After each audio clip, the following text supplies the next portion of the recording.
Hello students, आप मेरे पिछले 2 वीडियोस में इंटीजर्स के चारों ऑपरेशंस एडिशन, सब्ट्रैक्शन, मल्टीप्लिकेशन और डिवीजन सीख चुके हैं और यह जानकारी इस वीडियो के topic addition and subtraction of rational numbers या परिमेय संख्याओं के जमा और घटा के लिए बहुत ज़रूरी है।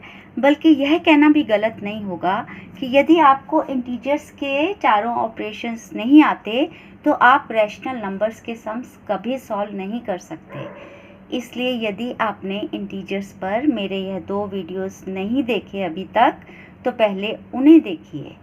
इनका लिंक मैंने डिस्क्रिप्शन बॉक्स में दे दिया है।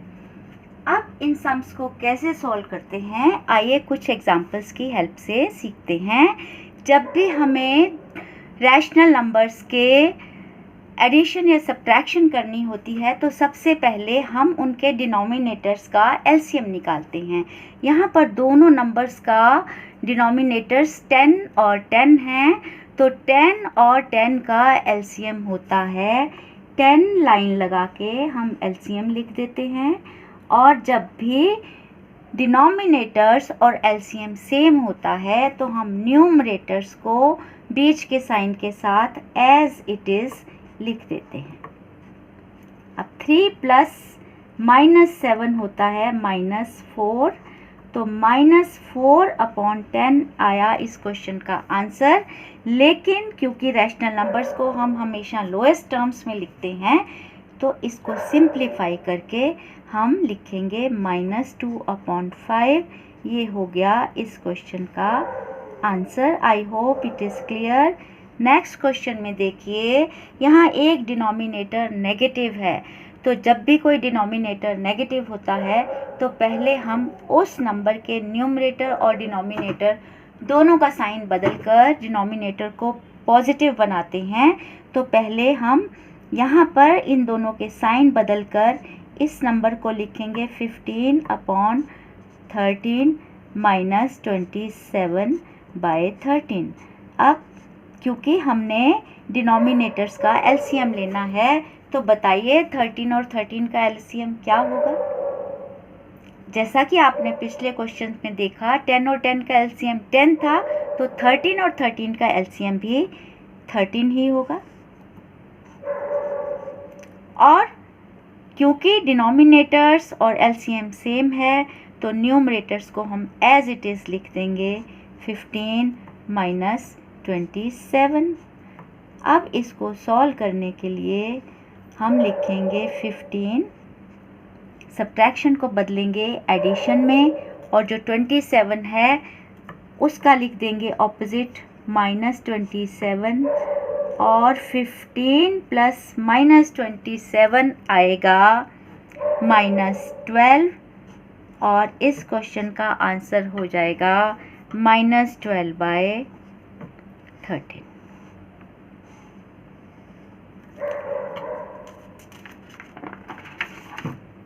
नेक्स्ट क्वेश्चन, यहाँ पर दोनों नंबर्स का डिनोमिनेटर डिफरेंट हैं तो हमें डिनोमिनेटर्स का एलसीएम कैलकुलेट करना पड़ेगा। हम लिखते हैं 6 और 18।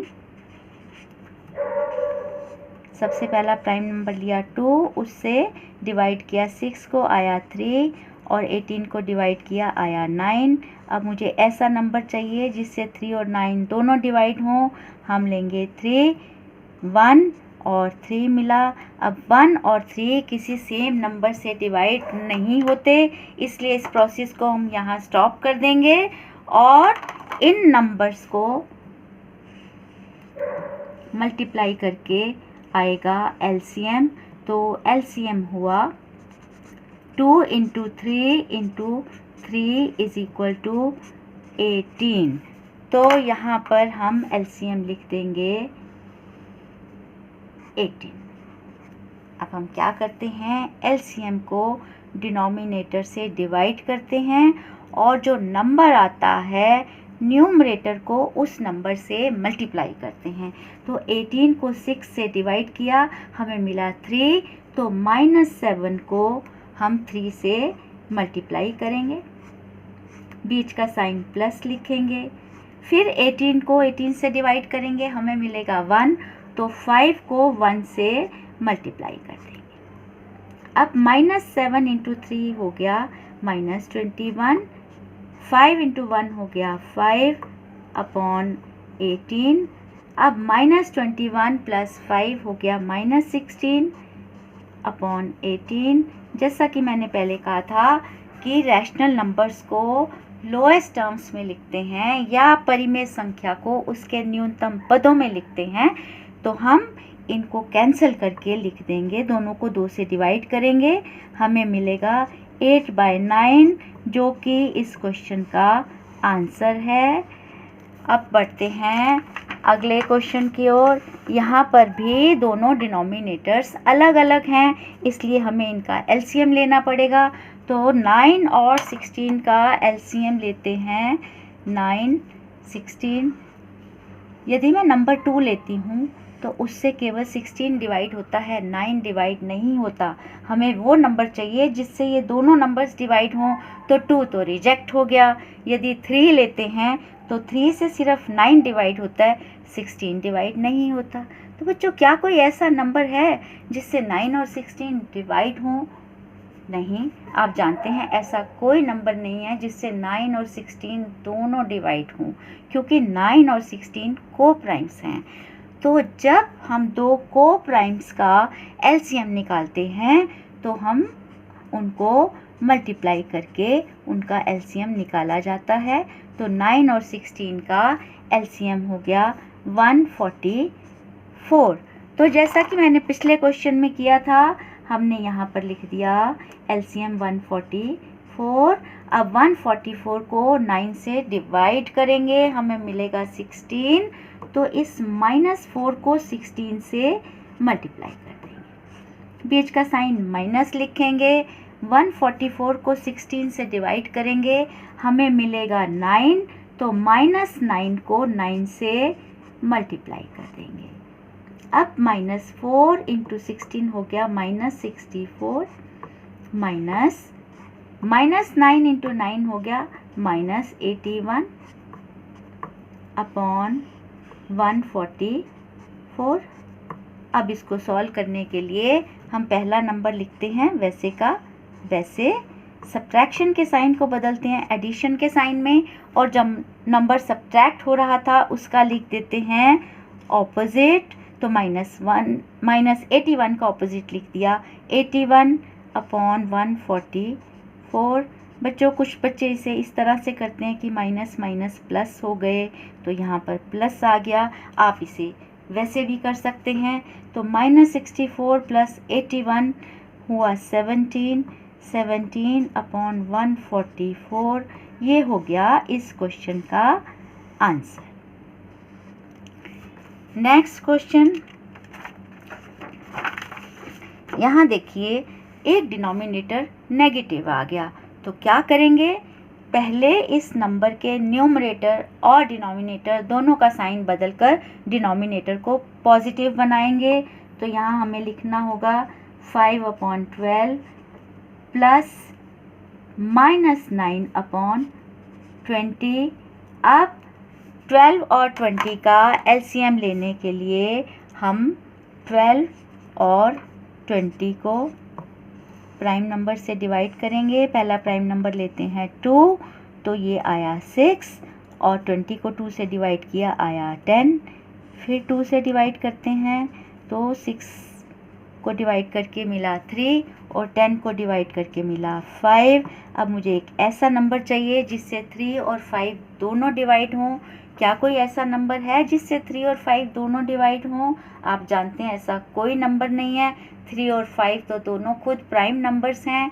तो अब हम डिवाइड करने का प्रोसेस स्टॉप कर देंगे। जब भी यहाँ पर को प्राइम्स आ जाते हैं तो हम डिवाइड करना बंद कर देते हैं, और एलसीएम के लिए हम ये साइड वाले नंबर्स और लास्ट लाइन वाले नंबर्स को मल्टीप्लाई करते हैं। तो एलसीएम आएगा 2 into 2 into 3 into 5 is equal to 60। तो हमेशा की तरह यहाँ पर हम लिख देंगे एलसीएम 60 अब 60 को 12 से डिवाइड करेंगे, आएगा 5। उस 5 से इस 5 को मल्टीप्लाई कर देंगे, ब्रैकेट बंद, बीच का साइन लिख दिया। अब 60 को 20 से डिवाइड किया, जो आया 3, उस 3 से इस -9 को मल्टीप्लाई कर देंगे। अब आप देखिए 5 × 5 होता है 25, प्लस -9 × 3 होता है -27 अपॉन 60। अब 25 प्लस -27 होगा -2 अपॉन 60। जैसा कि मैंने पहले कहा था, परिमेय संख्याओं को उनके न्यूनतम पदों में लिखते हैं, रैशनल नंबर्स को उनकी लोएस्ट टर्म्स में लिखते हैं। तो इन दोनों नंबर्स को हम 2 से डिवाइड करके लिख देंगे -1 अपॉन 30, जो कि हो गया इस क्वेश्चन का answer. Next question which is our last question.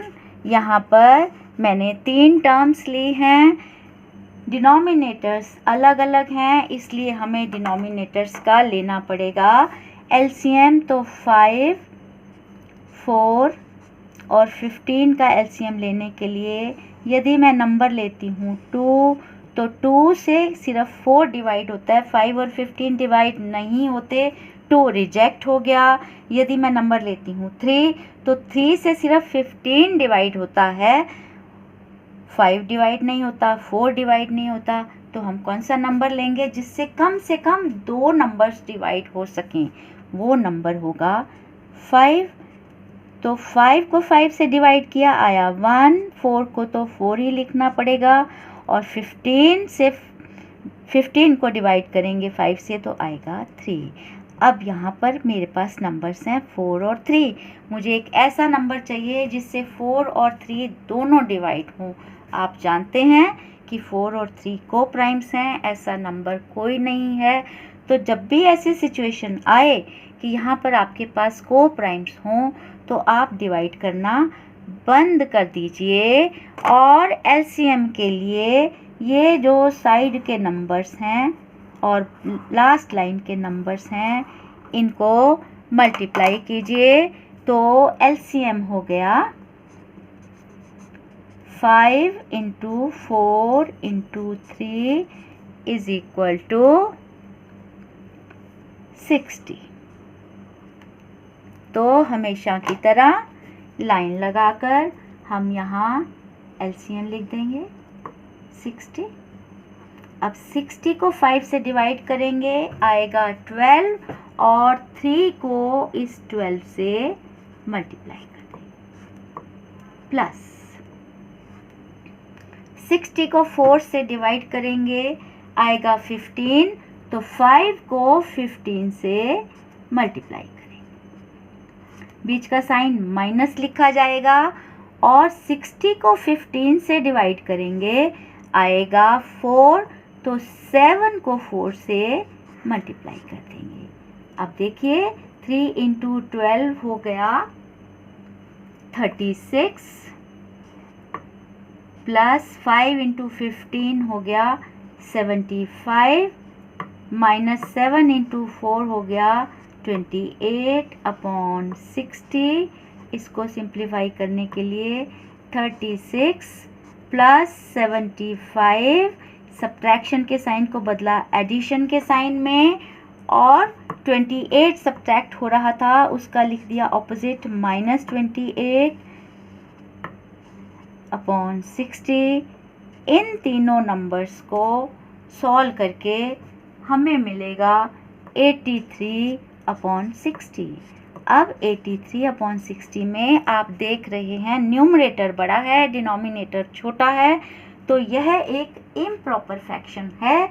और आपको मालूम है कि इम्प्रॉपर फ्रैक्शन को हम मिक्स्ड नंबर की फॉर्म में लिख सकते हैं, तो इसे हम लिखेंगे 123 अपॉन 60, जो कि इस नंबर का आंसर हो गया। तो बच्चों, इन क्वेश्चंस को सॉल्व करने के स्टेप्स हैं। सबसे पहले हम देखते हैं कि कोई डिनोमिनेटर नेगेटिव तो नहीं है। यदि कोई डिनोमिनेटर नेगेटिव हो तो उसके न्यूमरेटर और डिनोमिनेटर दोनों का साइन बदलकर डिनोमिनेटर को पॉजिटिव बनाया जाता है। फिर हम दोनों नंबर्स के डिनोमिनेटर्स का एलसीएम लेते हैं। आपने देखा यदि दोनों डिनोमिनेटर सेम हैं तो एलसीएम भी वही नंबर आता है। और जब भी डिनोमिनेटर्स अलग अलग होते हैं तो हमें एलसीएम कैलकुलेट करना पड़ता है। और एलसीएम कैलकुलेट करने के लिए हम प्राइम नंबर्स 2, 3, 5, 7, 11 वगैरह से डिवाइड करते हैं। तो पहले हम 2 से डिवाइड किया, 3 और 9 आया। अब 3 से डिवाइड किया, 1 और 3 आया। और जब आपके पास दो ऐसे नंबर्स आ जाएं जो किसी सेम नंबर से डिवाइड नहीं होते तो हम डिवाइड करने का प्रोसेस बंद कर देते हैं और ये साइड वाले नंबर्स और ये लास्ट लाइन के नंबर्स को मल्टीप्लाई करके एलसीएम लेते हैं। और फिर एलसीएम को डिनोमिनेटर से डिवाइड करके जो नंबर आता है उस नंबर से इस न्यूमरेटर को मल्टीप्लाई कर देते हैं। फिर इनको सिंप्लीफाई करके आंसर निकालते हैं। और जहाँ भी ज़रूरत हो हम रैशनल नंबर को लोएस्ट टर्म्स में लिखते हैं या कहेंगे परिमेय संख्या को न्यूनतम पदों में लिखते हैं। और यदि हमारा आंसर जो है वो एक इम्प्रॉपर फ्रैक्शन हो तो उसको मिक्स न्यूमरल में भी लिख देना चाहिए।